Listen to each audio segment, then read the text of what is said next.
For the coffee machine, fill the jug with water and ensure it is placed over a clip at the back of the machine. There is a selection of coffee pods for you to use, and generally most are just one pod for each coffee.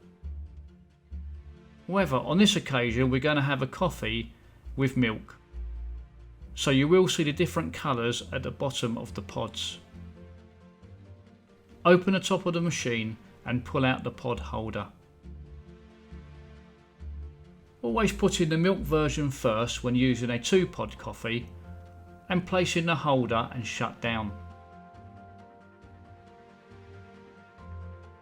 Put the cup under the coffee machine and use the switch on top of the machine for hot and cold water.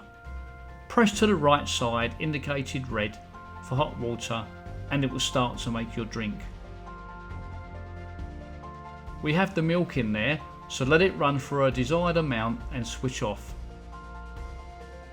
When the light turns green, you are safe to take the pod out.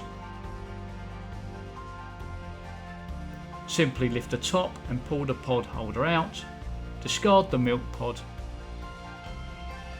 and replace with a coffee pod.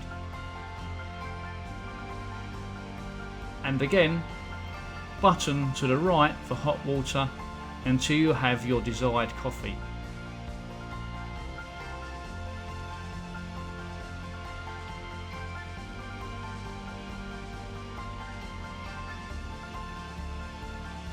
Once it goes green, you are safe to take it away and enjoy your drink.